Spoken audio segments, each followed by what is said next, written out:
동일하고 똑같은 말이 누가 하셨습니까? 우리 역사상의 인물 중에서 제일 유명한 세종대왕님이나 아니면 이수진 장군 계시죠. 그래서 성웅, 영웅을 넘어선 거룩한 영웅이다라고 칭하는 이수진 장군께서도 필생즉사, 필사즉생. 반드시 살고자 하면 반드시 죽을 것이고 반드시 죽고자 하면 반드시 산다. 그것이 누구입니까? 전쟁에 임하는 장수와 전쟁에 임하는 군사가 그렇습니다. 내가 전쟁에서 살고자 하면 그는 전쟁을 제대로 수행할 수 없기 때문에 반드시 죽는다. 근데 전쟁에서 죽기로 싸우면 그는 죽을 것이 아니라 반드시 산다라고 한 것이 단순하게 예수님께서 제자들에게만 한 말씀이 아니라 우리가 경험적으로도 우리가 삶을 살아가는 곳에서도 압니다. 후회가 없이 그리고 주저함 없이 오로지 우리가 하나님을 믿는다고 한다면 그리스도의 제자로서 나의 유일하고 완전하고 온전하신 참 스승이 되신 나의 구세주가 되신 예수 그리스도를 따라가는 자들, 그들은 자기의 영광을 구하는 자들이 아닙니다. 그리스도의 십자가를 붙들고 가는 자들이고 예수님의 부활하신 그 영광만을 취하는 자가 아니라 예수님께서 걸어가신 십자가의 고난조차 마다하지 않는 자들이어야만 그 십자가와 부활의 영광에 동일하게 참여할 수 있는 것입니다. 우리는 힘든데요. 우리는 겁이 많은데요. 우리는 연약한데요. 맞습니다. 그렇기 때문에 내 이름으로 보내신 성령 하나님께서 오셔서 우리로 깨닫게 하시고 진리 가운데 서게 하시고 또한 그 은혜 속에서 담대히 나아갈 담력과 힘을 허락해 주신다고 말씀하셨습니다. 그래서 우리의 조건은 뭐겠습니까? 믿음입니다. 우리의 진정한 고백은 어떻게 드러납니까? 우리의 고백은 자기 긍정이 아니라 자기 부정인 것입니다. 스스로를 비하하는 것은 아닙니다. 분명히 압니다. 하나님 앞에서 하나님보다 높아지거나 하나님보다 더 더한 것이 나에게 단 0.00001%도 있느냐라는 질문에서 그렇지 않다는 겁니다. 하나님만 나의 유일한 구세주가 되시며 하나님만 이 세상의 구주가 되신다. 그래서 나는 하나님께서 보내신 자, 하나님의 일 중에 가장 큰 일이 뭡니까? 라고 제자들이 또 무리들이 와서 질문할 때 하나님이 보내신 자를 믿는 것이 하나님이 큰 일이라고 말씀하십니다. 그리고 내가 성령을 주어서 내가 한 일도 하고 나보다 더 큰 일도 하겠다는 것은 우리가 단순하게 그냥 듣고 외워서 나가는 자들이 아니라 우리가 누구입니까? 주의 성령께서 저와 여러분을 세밀하게 붙드시면 우리가 스스로를 부인하고 하나님을 긍정하고 하나님만 절대 순종할 때 하나님은 당신의 일을 반드시 이루시고 역사하시겠다고 말씀하십니다. 자, 우리 제목을 읽어보겠습니다. 같이 읽어볼까요? 시작. 하나님과의 연합은 인생의 전환점입니다. 그냥 하나님과 연합한다, 임마누엘 한다라고 하면 우리가 탁 뜨는 것은 뭡니까? 평안하겠구나, 그리고 안전하겠구나, 안위하겠구나라고 우리는 첫 느낌으로 받을 수 있습니다. 그러나 하나님과 연합은 이 세상을 살아가는 우리에게는 쉽지만은 않습니다. 지금 세상은 한국 사회는 포괄적 차별금지법에 대해서 수많은 사람들이 나와서 목소리를 내기도 하고 거기에 반대하는 사람도 있고 찬성하는 사람도 있고 세상은 이렇게 보기도 하고 저렇게 보기도 하고 수많은 우리의 허물과 우리의 연약함이 드러나기도 하고 그럼에도 불구하고 가장 낮은 자리에서 봉사도 하고 헌신도 하고 생을 걸고 선교하면서 죽음을 불사하는 사람들 복잡다단한 가운데 있습니다. 그 가운데 그럼에도 불구하고 하나님은 우리와 동행할 수 있도록 하나님은 우리에게 당신을 내어주시면서 우리에게 임마누엘 하시겠다고 약속하셨습니다. 그때가 언제입니까? 우리 인생의 전환점이 되는 때입니다. 분명한 전환점을 맞이했을 때 그때 성령의 충만함과 믿음의 고백과 하나님 앞에서 우리의 신앙의 고백이 중요한 것입니다. 서론은 읽어보겠습니다. 하나님과 연합한다는 말의 의미와 가치는 무엇일까요?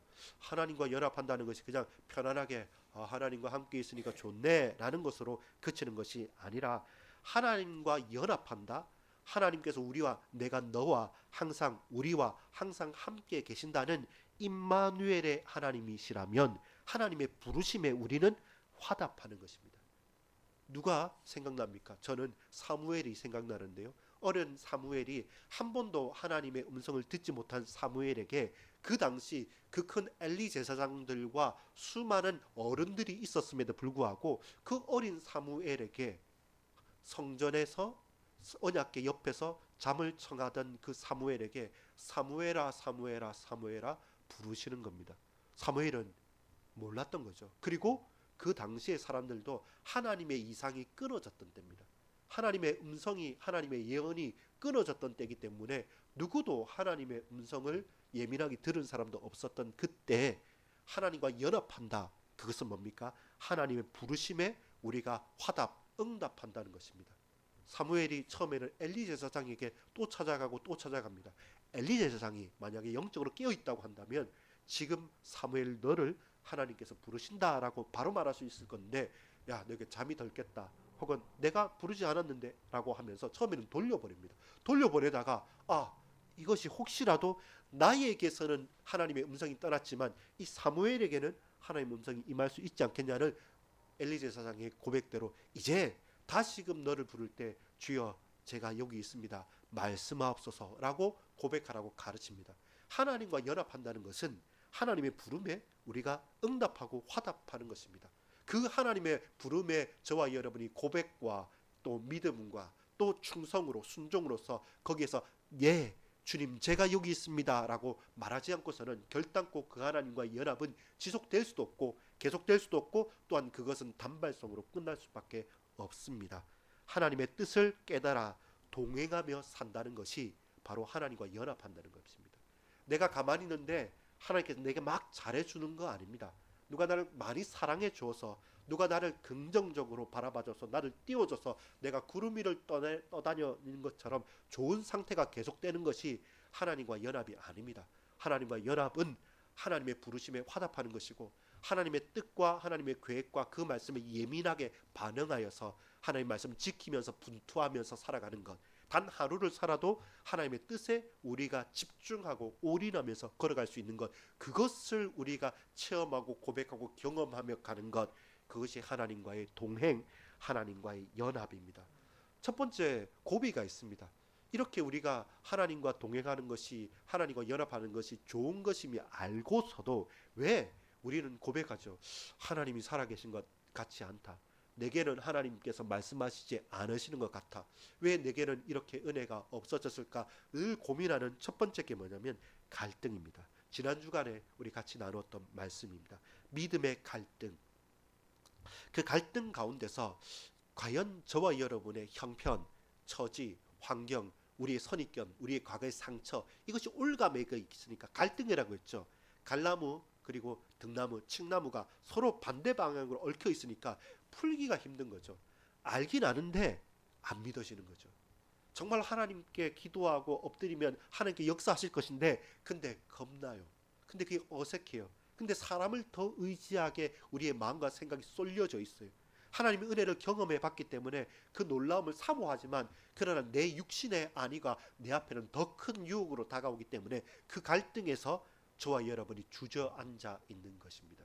그것이 이번 주 우리가 같이 말씀을 나눴던 것처럼 그 땅에서 남아 있어서 주저앉아 있었던 것, 포로로 끌려가라 했을 때, 잡혀가라 했을 때 절대로 안 잡혀가겠다고 하는 겁니다. 이곳이 성전이고 하나님의 성막이 있는데 우리가 어디 가겠습니까? 라고 하면서 하나님의 음성에서는 길을 막아버린 거죠. 예레미야 그토록 말했지만 그들은 길을 막고 안 갔습니다. 그래서 그들은 이방인들과 혼혈하고 또 종교적으로 모든 것이 타락하고 타협하게 됩니다. 반대로 끌려갔습니다. 끌려갔는데 70년 동안 있다 보니까 어떻게 됩니까? 거기에 주저앉는 거예요. 동화되는 거예요. 타락하는 거예요. 타협하는 거예요. 그래서 어느 정도 자리를 잡았으니까 다시금 너희 사로잡혔던 자들아 다시 돌아가라 할 때 막상 돌아가는 것도 귀찮은 거예요. 여러 가지 자녀들이 이제는 직장도 했고 그리고 결혼도 했고 말도 모르겠고 여기 사는 게 더 좋습니다 라고 하면서 거기 또한 주저앉아 있는 거예요. 그렇게 우리에게는 믿음의 갈등들이 계속 오는 겁니다. 그때 이제 저와 여러분 뭐 해야 되냐면 조절을 해야 돼요.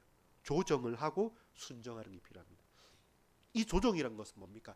하나님의 뜻에 내 생각과 마음과 육신을 맞춰가는 조정입니다. 여러분 군대 가면 총을 쏘는 연습을 합니다. 근데 0점 사격이란 걸 해요. 그 말은 뭐냐면 무조건 백발백중이 아니라 탄환을 탁 쏘면 거기서 약간 해서 이렇게 0점을 세모꼴로 해서 딱 맞추는 겁니다. 이렇게 맞추면 그 다음에 자세히 잘 조절하면 그 다음에는 딱 그 표적에 맞는 거죠. 아무 때나 쏘는 것이 아닙니다. 우리가 지금 어디에 있고 어디를 향해 가고 있고 그 가운데 나의 약점은 무엇이고 하나님의 예민한 뜻은 무엇인가를 깨어 있어야지만 저와 여러분이 조절할 수 있어요. 조정할 수 있어요. 계속 하나님을 내 뜻에 맞추려고 우리는 억지로 끌어당깁니다. 하나님 이거 해주면 내 헌신할게요. 하나님 이렇게 성공하거나 이렇게 축복해주면 네 당연히 하겠습니다 라고 하면서 우리의 삶에 나의 우선순위에 하나님을 복종시키고 하나님을 순종시키려고 하는 겁니다. 그것이 우상숭배입니다. 우상숭배하는 사람들이 바로 그와 같습니다. 이거 주면 해주겠습니까? 이렇게 기브 앤 테이크를 하는 겁니다. 열심히 빌어서 그것이 하늘에 다다라서 감동하면 하늘이 감동하면 내게 응답될 거다라고 착각하게 만들어 가는 거죠. 서론의 세 번째 한번 읽어볼까요? 둘째는 시작. 둘째는 하나님께로 조정하는 것. 하나님께서 조정하심으로 인생의 전환점을 맞이해야 할 것입니다. 그렇죠? 하나님께로 조정하는 겁니다. 하나님을 내게로 조정하는 게 아닙니다. 하나님께서 조정하셔야 되는데 내가 하나님을 조정하려고 그래요. 내가 하나님 이후에 시간표가 필요하다고 하는데 지금 해달라고 쪼르는 거예요. 하나님께서 더 큰 것으로 예비해 놓으셨는데 그냥 배고프니까 팥죽 한 그릇에 장작권을 판 에서처럼 그냥 내가 힘드니까 이거 빨리 지금만을 모면하려고 그렇게 스스로가 조정의 주체가 되려고 합니다. 그렇지 않습니다. 하나님께서 나를 조정하셔야 돼요. 하나님께서 나를 어루만지고 나를 빚으셔야 되는 거지 내가 감히 하나님을 빚어가려고 할 때 우리는 무엇합니까? 인생의 아주 큰 전환점을 맞이하게 됩니다. 여러분 지난주간은 갈등이었어요. 정말로 풀기 힘든 갈등입니다. 아는데 잘 안 되는 것들이 있지 않습니까? 이번 주간은 뭡니까? 조정하는 겁니다. 하나님께서 나를 만지셔야 돼요. 하나님께서 내 인생의 궤도를 조정해 가시면서 하나님이 뜻하신 그 곳에 0점 사격 조정을 맞춰가고 하는 겁니다. 근데 우리는 늘 하나님의 뜻을 지레짐작하고 나에게 유리한 대로 해서 하나님을 내게 복종시키는 거죠. 그래서 분명한 인생의 전환점을 맞아야 됩니다. 하나님께서 나를 빚어가고 만들어가는 그때 여러분 말씀이 내게 딱 답이 될 때가 있고요. 어떤 만남 가운데 깨달음이 오기도 하고요. 어떤 환경 가운데 노출되면서 예상치 않았던 곳이지만 하나님께서 이곳으로 하나님께서 이 만남으로 하나님께서 이 사건을 통해서 나를 깨닫게 하시고 나를 인도해 가시는구나 라고 하는 그전에는 예상치 못했지만 아주 큰 인생의 전환점 조정하는 그 일들을 만나게 되는 겁니다. 조정하기로 우리가 결단하여 순종의 단계로 올라갈 것인지 아니면 그 조정을 거부하고 내 뜻대로 내 길을 갈 것인지 누구와 같습니까? 여러분 요나 선지자 기억합니까? 다시스로 가야 됩니까? 니느웨로 가야 됩니까? 다 좋은 것 같아요. 도망갔는데 바람도 잘 불고 다 되는 것 같습니다. 그러나 결국은 하나님께서 그 선지자를 빚어 가셔야만 하는 것입니다.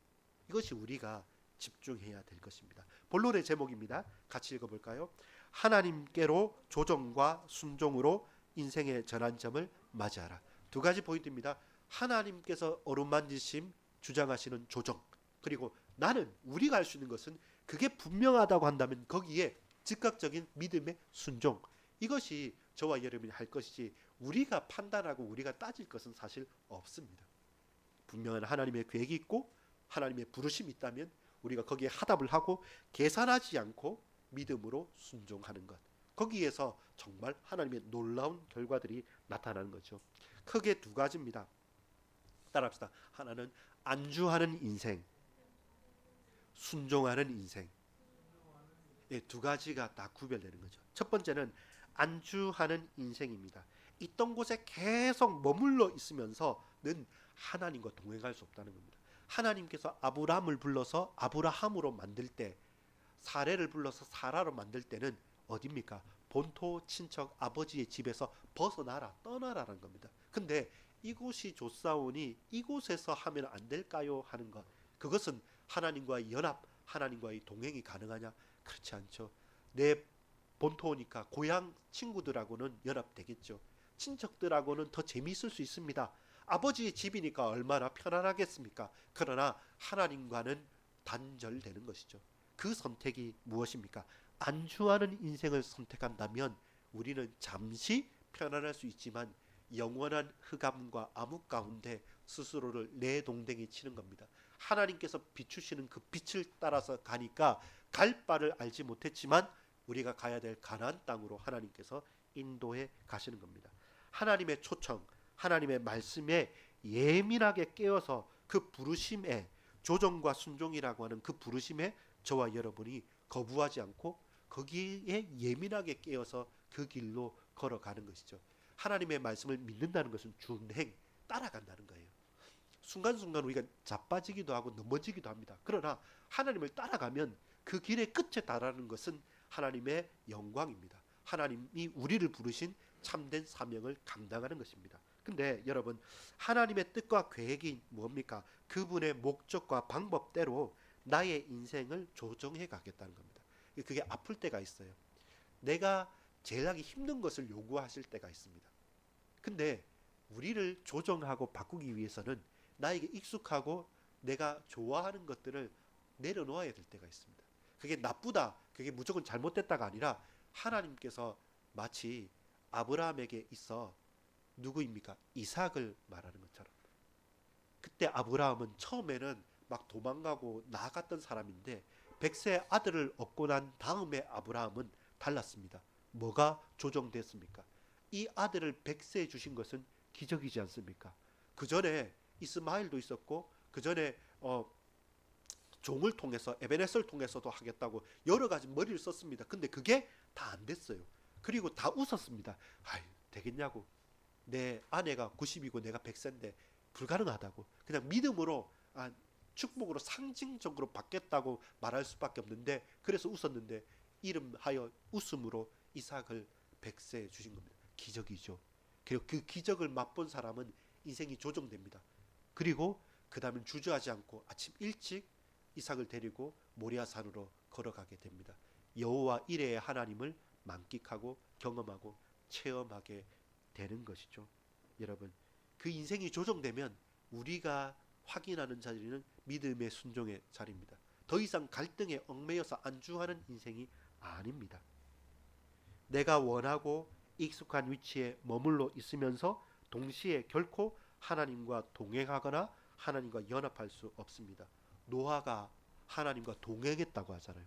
그래서 그는 세상 사람들과 다르게 바다의 강에 배를 짓지 않고 하나님과 동행했기에 산 꼭대기에 배를 짓습니다. 방주를 짓습니다.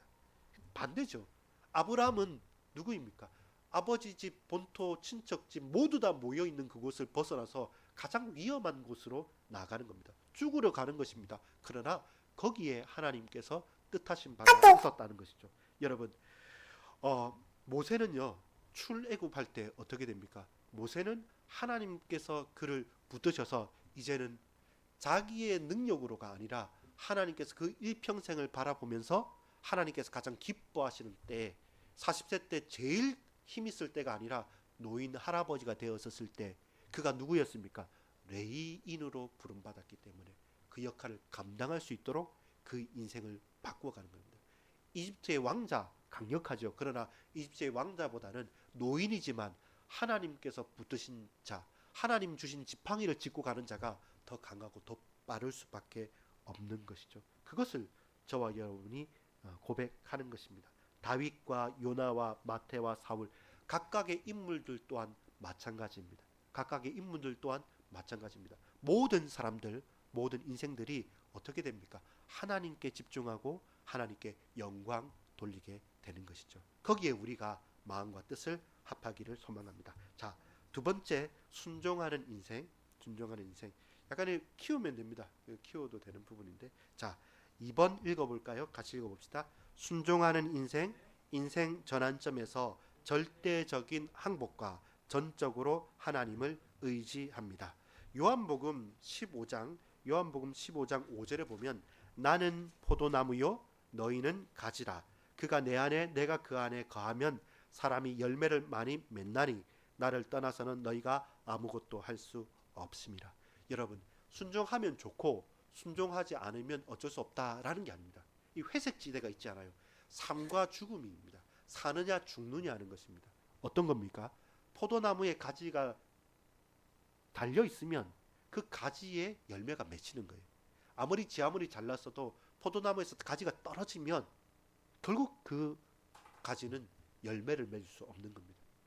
조금 가지가 성가시거나 좀 빈약할 수는 있지만 그러나 붙어 있으면 시절과 때를 쫓아서 양분을 얻으면서 그 가지는 자라게 되고 살아있는 가지, 살아있는 나무에서는 열매를 맺습니다. 근데 튼튼하고 대단해 보여도 그걸 꺾어서 그냥 물병에 꽂아 놓으면 감상은 할 수 있지만 거기서 생명의 열매는 맺어질 수 없는 것이죠. 그래서 여러분, 우리는 생명적인 관계입니다. 포도나무와 그 가지 그리고 그 열매의 관계이기 때문에 떼놓고 볼 수 있는 것은 아닙니다. 순종하면 하나님 더 축복하고 순종 안 하면 덜 축복하는 것이 아니라 믿음의 순종은 생명 가진 자의 당연하고 또 확실한 고백이 되는 것이죠. 그래서 여러분, 인생의 전환점에 우리가 섰다고 한다면 그때마다 절대적으로 항복하십시오. 하나님 앞에서는 뻗대지 마십시오. 우리 자존심도 내려놓읍시다. 우리의 알량한 자존심과 우리가 가졌던 모든 배경과 지식이란 것이 우리 전도서 우리 새벽마다 보지 않습니까? 너무 짧고 너무 헛된 것입니다. 다 비슷해요. 더 낫고 덜 한 것도 없어요. 하나님의 영원하심에 비하면. 그래서 절대적으로 두 손을 들고 항복하고 무릎을 꿇고 전적으로 하나님께 의지하는 겁니다. 그것이 순종의 결과요 응답으로 드러나게 될 것입니다. 어떤 조정입니까? 우리 환경, 인간관계, 또 여러 가지 생각들, 우리 헌신과 여러 가지 임무들, 여러 행동들, 근본적인 믿음의 토대. 요즘에 여러분 정말로 그렇습니다. 내 믿음의 토대를 다시 한번 점검해보고 내가 그냥 쉽게 쓰는 말이든 내가 생각해왔던 익숙한 것들이 과연 이게 정말로 그러한가 하면서 말씀을 통해서 상고해 볼 이유가 충분합니다. 그러면서 우리가 더욱더 예민하게 깨어서 더욱더 하나님의 말씀에 의지하여서 하나님께서 가장 원하시는 것, 나를 향한, 우리 가정을 향한, 우리 교회를 향한, 내 현장을 향한 하나님, 나를 조정해 주시옵소서. 그리고 그것이 분명히 맞다면 나는 즉각적으로 순종하고 하나님 말씀 붙들고 가겠습니다. 그때 여러분, 안주하는 인생이 아니라 순종하는 인생이 됩니다. 도전하는 인생이 됩니다. 그리고 미래가 복이 있는 인생이 됩니다. 그때는 두렵지 않은 인생이 됩니다. 왜? 나를 의지해서 내 힘으로 사는 것이 아니라 나를 부인하고 나와 함께 계시고 나를 조정해 가시는 창조주 하나님께서 나를 이끌어 가시기 때문에, 나보다 나를 더 잘 아시는 하나님께서 이 세상의 수많은 것들을 지금도 다스리시는 하나님께서 그 강한 오른손으로 나를 붙잡고 인도해 주시기 때문에 저와 여러분, 믿음의 갈등이 탁 부딪힐 때마다 하나님께서 내게 대하여 누구누구야, 너 정말로 그렇게 생각하니? 아니야, 내가 이렇게 네게 말한다, 네가 이 말씀 쫓아서 오길 바란다 라고 하면서 우리 양심으로, 말씀으로, 모든 교회의 공적인 고백으로, 또 수많은 환경과 일들 가운데 만나며 깨어서 간구할 때 그 음성이, 그 말씀이 내게 들리는 거예요. 과거에도 들렸습니다. 그러나 그것을 한 귀로 와서 한 귀로 흘렀던 것. 근데 이 말씀이 내게 가슴에 메아리 치고 부딪히고 또 감동이 되고 은혜가 되고 힘이 되고 능력이 되어지면 그때서부터는 내 능력이 아니라 믿음으로 가게 되는 거예요. 하나님께서 수월하게 하시는 거죠. 다른 사람은 어떻게 그렇게 하니? 라고 묻지만 근데 우리는 믿어지는데요. 되어지는데요. 감사하는데요. 두렵지 않은데요. 그 용기가 일어나는 것입니다. 그것이 넘어서는 것입니다. 갈등을 넘어서는 것이고 내 인생의 전환점에서 하나님을 전적으로 순종하고 하나님께 항복하는 복된 사람이 되는 것이죠. 여러분, 우리가 하나님의 자리를 우리가 왜 빼앗습니까? 우리는 하나님의 자녀이지 않습니까? 하나님 앞에 간구하고 전능하신 하나님, 창조주 하나님 앞에 우리는 의지하는 것입니다. 그 주님께서, 그 하나님께서 역사하셨습니다. 그 일이 뭡니까? 십자가와 부활의 능력인 것입니다. 그것이 우리가 고대하고 바라볼 바입니다. 왜 절대적인 항복입니까? 하나님은 궁극적으로 저와 여러분에게 최선을 행하시는 겁니다. 하나님의 최선입니다. 하나님의 가장 약한 것이라도 인간의 최선보다 높으신 것인데 하나님은 저와 여러분에게 최선을 행하시는 겁니다. 그래서 우리는 전적으로 항복할 수 있는 것입니다. 믿음으로 받고 순종할 수 있는 것입니다. 어떻게 하나님을 전적으로 의지합니까? 여러분 뒷면에 보면 요한복음 15장 5절 한번 읽어볼까요? 예, 하나 둘 셋 네 번째 보면 요한복음 15장 5절 나는 같이 한번 읽읍시다. 나는 포도나무요 너희는 가지라. 그가 내 안에 내가 그 안에 거하면 사람이 열매를 많이 맺나니 나를 떠나서는 너희가 아무것도 할 수 없음이니라. 고린도전서 15장 10절입니다. 시작. 그러나 나가 나된 것은 하나님의 은혜로 된 것이니 내게 주신 그의 은혜가 헛되지 아니하여 내가 모든 사도보다 더 많이 수고하였으나 내가 한 것이 아니요 오직 나와 함께 하신 하나님의 은혜로다. 오직 나와 함께 하신 하나님의 은혜임을 고백하는 것입니다. 밑에 이사야 14장 24절입니다. 만군의 여호와께서 맹세하여 이르시되 내가 생각한 것이 반드시 되며 내가 경영한 것을 반드시 이루리라. 하나님께서 반드시 이룰 것, 반드시 될 것을 계획하시고 지금도 경영하고 있으시다는 것입니다. 이사야 46장 10절 11절 9절부터 11절까지 제가 한 절 여러분이 한 절 우리 같이 읽을까요? 이사야 46장 9절은 제가 읽고 10절은 여러분이 읽고 11절을 같이 읽읍시다. 두려워하지 말라 내가 너와 함께함이라. 놀라지 말라 나는 내 하나님이 됨이라. 내가 너를 굳세게 하리라. 참으로 너를 도와주리라. 참으로 나의 의로운 오른손으로 너를 붙들리라. 나는 하나님이라 나 외에는 다른 이가 없느니라.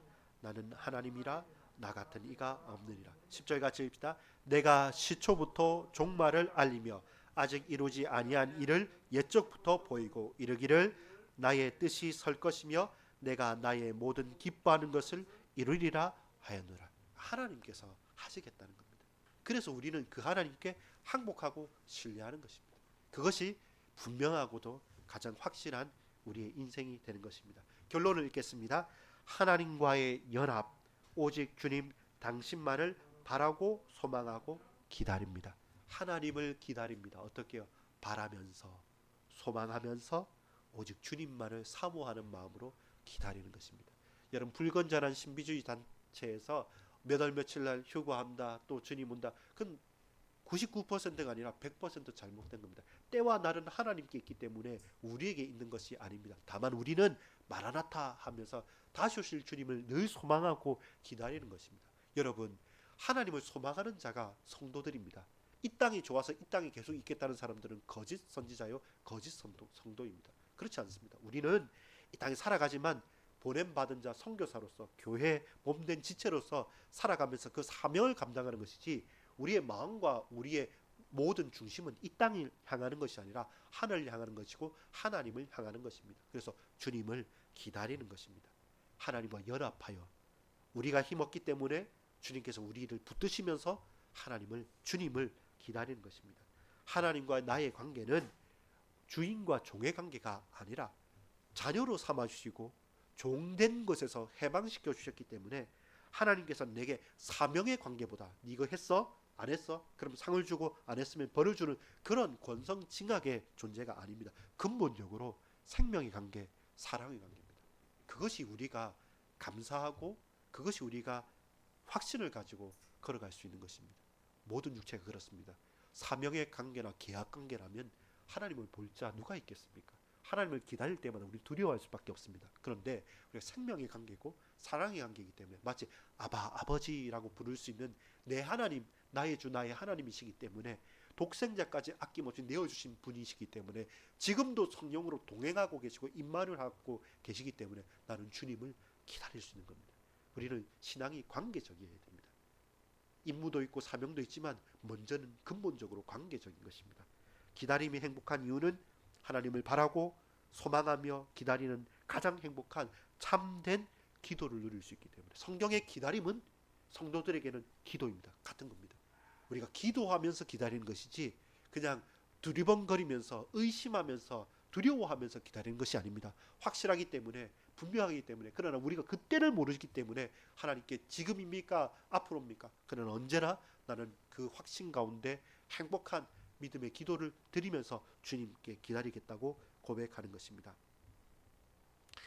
시편 5편 3절에 보면 여호와여 아침에 주께서 나의 소리를 들으시리니 아침에 내가 주께 기도하고 바라리이다. 시편 37편 40절에 보면 여호와께서 그들을 도와 건지시되 악인에게서 건져 구원하심은 그를 의지한 까닭이로다. 여러분 이사야 40장 31절 같이 한번 읽어볼까요? 시작. 오직 여호와를 앙망하는 자는 새 힘을 얻으리니 독수리가 날개치며 올라감 같을 것이요 다른 박질하여도 곤비하지 아니하겠고 걸어가도 피곤하지 아니하리라.